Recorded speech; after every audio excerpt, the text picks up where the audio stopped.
Alright, sa video lecture na ito, pag-uusapan natin ang first classifications of our bond investment financial assets. FVPL stands for fair value through profit or loss or trading securities. Parehas lang ang accounting treatment ng dalawang category na ito. We have three categories of our bond investment. First is our financial assets, FVPL, or our trading securities. The second one is our financial asset, FVOCI, at saka ang ating financial asset at amortized cost. Dito sa video lecture na ito, magpo-focus tayo kung ano ang accounting treatment ng financial asset, FVPL, or ng trading securities. Parehas lang ang accounting treatment ng dalawang kategory na ito. At ito ang mga concepts na dapat nating tatandaan when it comes to this category, FVPL, or trading securities. First is the initial recognition. Initial recognition is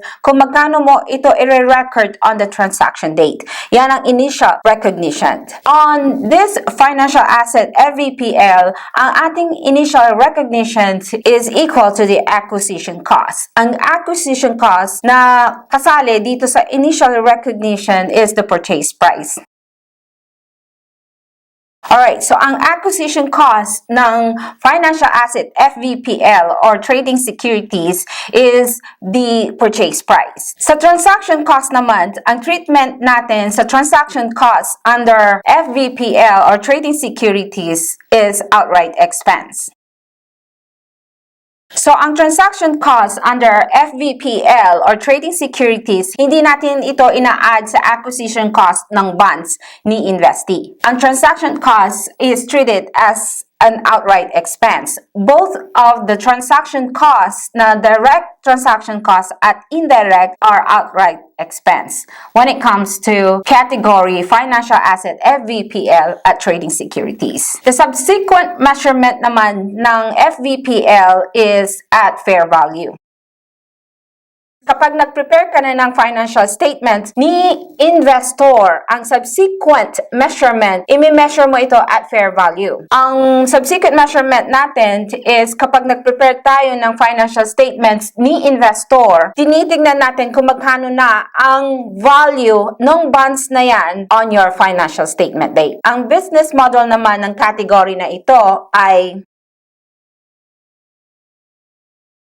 the business model ng category na financial asset FVPL is to sell the bonds in the short term. Alright, short term lang ito kapag FVPL or in order to realize fair value changes. Ang ibig sabihin, tumaas na ang fair value ng bonds na ito, pwede na niyang ibenta. So, ang intention niya or business model ni investor sa category na FVPL is to sell the bonds in the short term. Alright, kapag tumaas na ang value or fair market value ng bonds na ito, pwede na niyang ibenta. Kung yan ang intention niya, ang magiging classifications or category ng bonds na ito ay financial asset, FVPL, or trading securities. Another concept is the unrealized gain or loss. Nagkakaroon ng unrealized gains or unrealized loss kapag ang fair market value ay tumaas or bumaba sa carrying amount ng bonds na ito. Itong unrealized gain or loss ay kasama sa ating profit or loss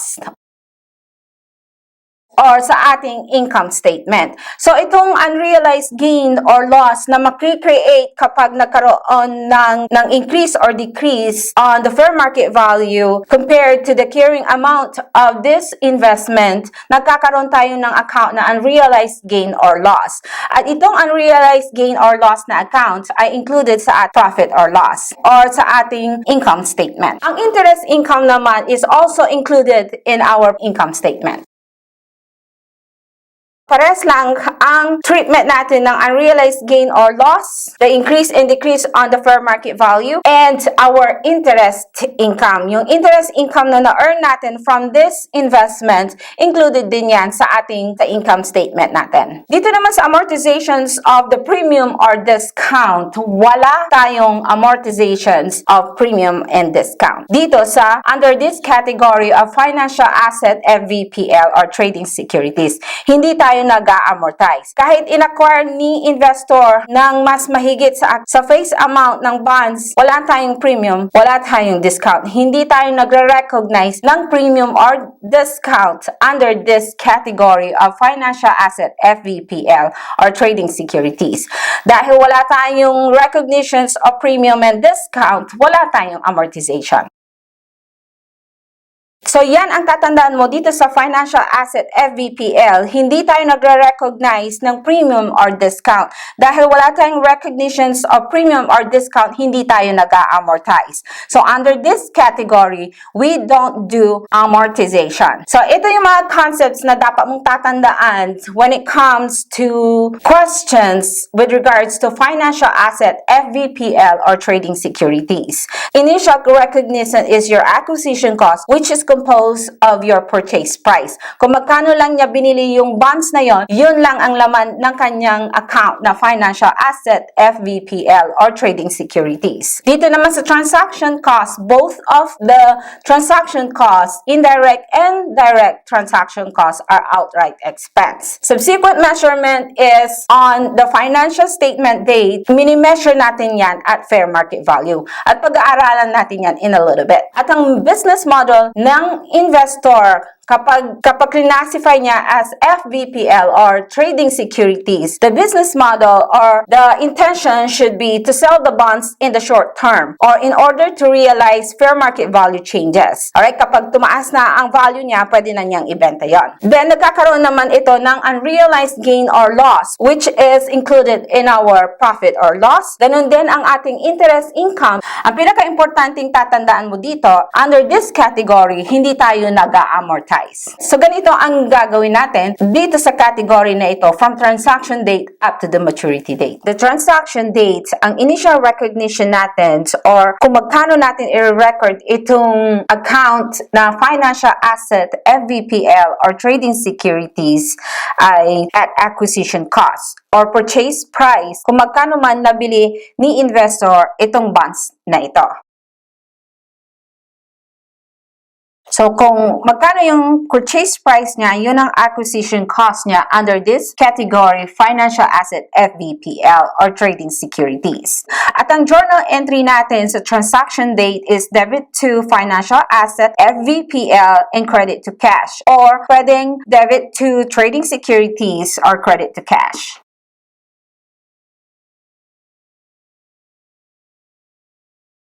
So, yan ang magiging journal entry natin. So, we debit our financial asset, FVPL, and we credit our cash kung magkano man yung purchase price. Or, kapag ito naman ay trading securities, we debit our trading securities and we credit our cash. On the financial statement date, on December 31st, kapag ikaw na accountant ni investor, mag-prepare ka na ng financial statement ni investor, on the financial statement date, the subsequent measurement of this investment is at fair value. So, titingnan natin kung magkano ang fair value ng investment na ito or ng bonds na ito. So, kung meron siyang difference between the carrying amount of this investment sa fair value, nagkakaroon tayo ng account na unrealized gain or unrealized loss.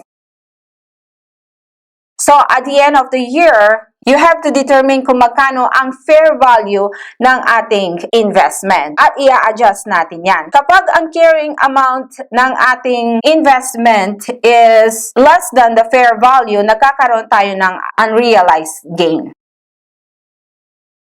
So, ang ibig sabihin, kapag ang fair value ay mas mataas kaysa sa ating carrying amount, tumaas ang value ng ating investment, nagkakaroon tayo ng unrealized gain. Kapag ang carrying amount naman ay mas malaki kaysa sa fair value, ang ibig sabihin, mas mababa ang fair value, nagkakaroon tayo ng unrealized loss. And itong account na unrealized gains or unrealized loss ay pinipresent natin sa ating income statement. Remember, kapag meron tayong accrued interest, i-adjust din natin yan. I-recognize natin ang interest income na na-earn ni investor na hindi pa niya nare-receive. So, i-adjust natin, magkakaroon tayo ng accrued interest receivable. So, mag-a-adjust tayo or magre-recognize tayo ng interest income na na-earn na ni investor pero hindi pa niya nare-receive. Yan po yung ating accrued interest. Alright? Kung meron man tayong dapat na i-adjust sa financial statement date na December 31st. Another thing I want you to remember and very important is the amortizations of premiums. On this category, wala tayong amortization. So, I will just put it in here that on financial statement date, no amortizations of premium or discount. Alright, ito po yung mga ginagawa natin sa category na financial asset, FVPL or trading securities. On the transaction date, ang inire-record lang natin is yung acquisition cost or the purchase price of the investment. Alright, yung direct at indirect transaction cost ay outright expense na siya. Ang account na ginagamit natin is financial asset, FVPL or trading securities.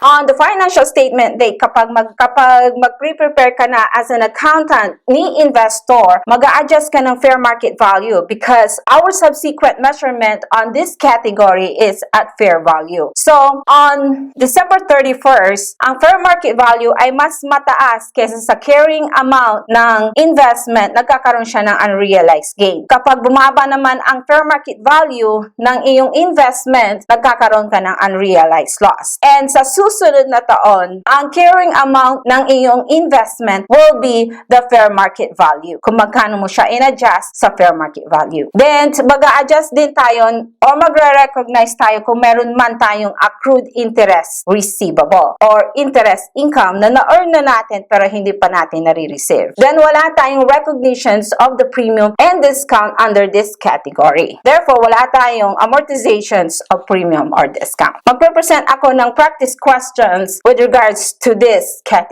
Basahin natin ang ating practice question. On January 1st, 2022, Apple Company purchased 9% bonds with face amount of 6 million for 5,640,000, including accrued interest. The Apple Company paid transaction costs to broker the amount of 100,000. The bonds were purchased to yield 11% interest. The life of the bonds is 5 years and pays interest semi-annually on May 1st and November 1st. The bonds are quoted at 105 on December 31st, 2022. So, dito sa practice questions natin ito, Apple Company is our investor. And our transaction date is January 1st, 2022. Yan ang date kung saan in-acquire ni Apple Company ang bonds na ito. 9% is our nominal interest rate. 9% ang babayaran ni investee kay Apple Company with face amount of 6 million at binili or in-acquire ni Apple Company ito ng 5,640,000. 5,640,000 including, take note, including the accrued interest. Yung accrued interest ay kailangan nating ibawas sa 5,640,000. Alright? Hindi yan kasama sa purchase price ng bonds na yon. Yun ang ibinayad niya kay investee, pero including ang accrued interest. So, aalisin natin yung accrued interest na yan para makita natin kung magkano ang purchase price ng bonds na yon ni investor. Apple Company paid transaction cost of 100,000.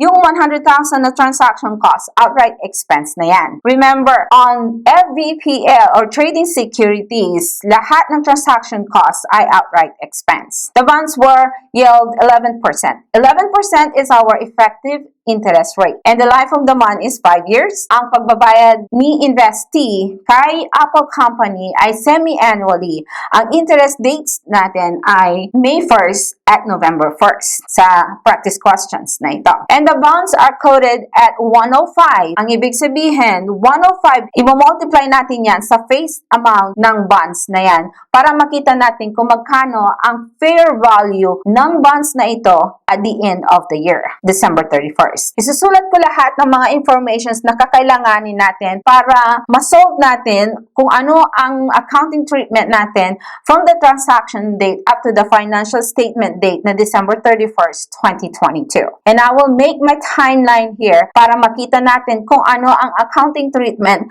ng practice questions na ito under the classifications financial asset FVPL. Our face amount is 6 million. Our acquisition cost or the purchase price of the bond is 5,550,000, and that is calculated as 5,640,000. Inalis natin doon ang accrued interest. Ang accrued interest na 90,000, which is calculated as 6 million times 9%, which is the nominal interest rate, times 2 over 12. Bakit 2 over 12? Dahil nung in-acquire ni investor ang bonds na ito, nung January 1st, 2022, meron na siyang accrued interest na 2 months. From November 1st, our semi-annual interest payment is May 1st and November 1st. So nung in-acquire niya nung January 1st, 2022, meron ng 2 months na accrued interest yan. Ang sabi ng problem, the 5,640,000 included ang accrued interest. So yung accrued interest na 2 months, which is calculated as 6 million times 9%. 9% is our nominal interest rate, alright? Times 2 over 12. Yan lang ang accrued interest. So we have an accrued interest of 90,000. Yan ang minus natin sa ibinayad niya na 5,640,000. So ang purchase price lang ng bonds na yon ay 5,550,000. So yan ang magiging laman ng ating investment account. So on the transaction date of January 1st, 2022, ang magiging entry natin is debit to financial asset FVPL or trading securities. Gamitin na lang natin ang financial asset FVPL. Alright, so yan po ang ating magiging laman ng ating investment account na financial asset FVPL, 5,550,000. And we have another debit of the accrued interest. Yung accrued interest natin, that is debit to interest income.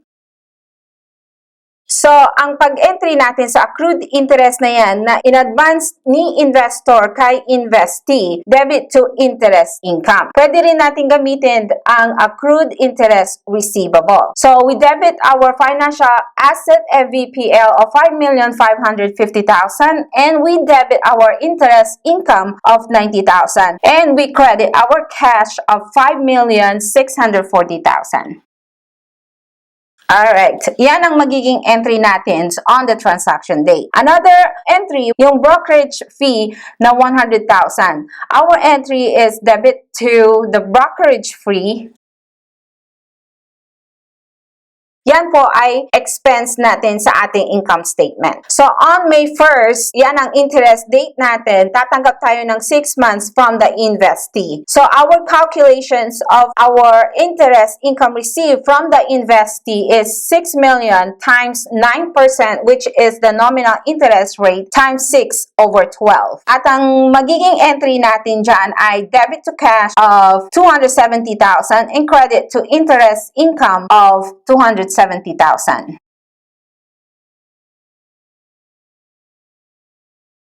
On May 1st, that is our interest date, our entry will be debit to cash and credit to interest income. Ang computations ng ating interest is 6 million, which is the face amount of the bonds, times the 9%, which is the nominal interest rate, times 6 over 12. Bakit 6 over 12? Last from November 1st up to May 1st, that's 6 months. Semi-annually ang pagbabayad ni investee kay investor ng interest. So sa May 1st, 6 months ang na-receive niya. Pero on the transaction date, in advance na niya yung 2 months, including the 90,000 na accrued interest. So as of this date of May 1st, 4 months lang ang na-earn niya na interest income. So, kung titignan natin sa ating T account of our interest income account, meron tayong debit na 90,000 at nag-credit tayo ng 270,000 na tinanggap nating 6 months from the investee. So as of this May 1st, ang laman ng ating interest income account ay 180,000.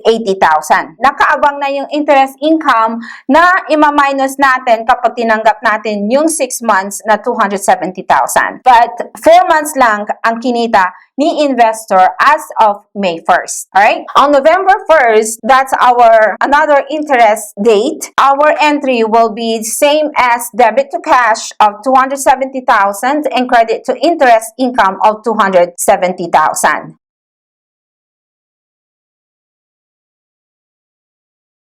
So on November 1st, the semi-annual interest date, ang matatanggap natin from the investee is 270,000 as interest income for 6 months from May 1st up to November 1st. Alright, so we debit our cash of 270,000 and we credit our interest income of 270,000. And that is calculated as the face amount of 6 million times 9% nominal interest rate times 6 over 12. As of November 1st, we have another credit of 270,000.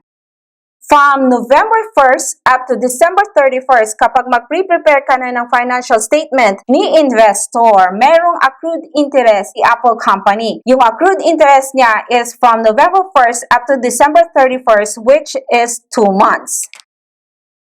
Yung accrued interest na yan, i-recognize natin as accrued interest receivable natin kay investee at magre-recognize tayo ng interest income natin. Bakit interest income? Kasi na-earn na natin yan as our interest income. Hindi nga lang natin nare-receive pa. Marireceive lang natin yan on May 1st of next year, your next interest date. So on December 31st, ang entry natin sa accrued interest na 2 months ay debit to accrued interest receivable of 90,000 and credit to interest income of 90,000, which is calculated as 6 million times 9% times 2 over 12.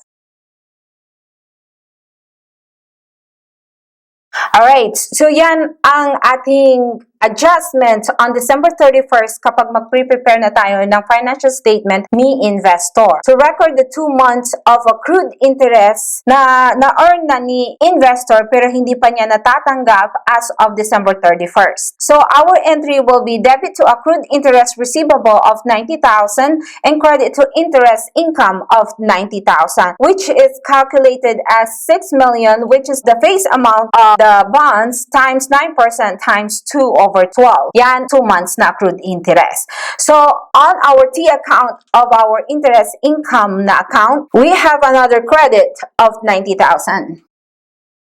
So, kung titingnan mo, at the end of the year, ang na-earn niyang interest income is yung 1 year din. So, our income is 540,000. Which is also the same kapag kinompute mo ang 6 million times 9% times 1 year.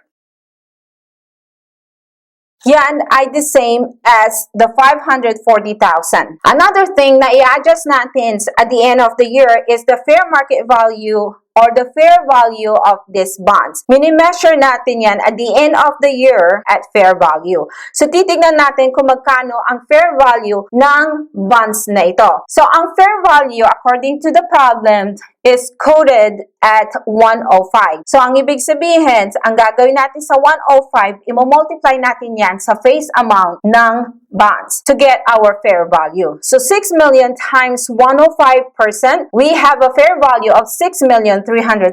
So, kung ang fair market value ng bonds na ito ay 6,300,000 at ang carrying amount ng bonds na ito ay 5,550,000, yan po yung carrying amount. Yan po yung naka-record na amount ng ating investment na financial asset FVPL. So, meron tayo ngayon unrealized gain.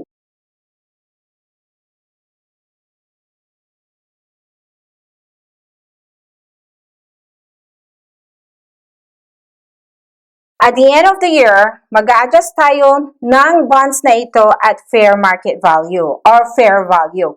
On this practice question, ang fair value natin is 6,300,000, which is calculated as the face amount of 6 million times 105 na quoted price natin. So, ang nangyari is tumaas ang value ng ating bonds. So, yung difference between the fair market value at ng carrying amount, yung difference niya, yun ang mag-i-increase sa ating account na financial asset, FVPL. Our adjustment, dahil unrealized gain ito, we debit our financial asset, FVPL, of 750,000 and we credit our unrealized gain of 750,000. Yan po yung difference between the carrying amount and the fair market value of the bonds. Yung unrealized gain na account is included in your profit or loss or our income statement. Nag-increase ang ating investment at kumita tayo ng difference between the fair market value at ng carrying amount ng ating investment. So yan ang ginagawa natin at the end of the year. Nire-record natin kung meron man tayong accrued interest. Ina-adjust natin ang ating bonds, ang ating investment at fair market value under this category of FVPL or trading securities. Ganito po ang ating accounting treatment sa practice questions na ito. I'll see you on my next video, Financial Asset FVOCI.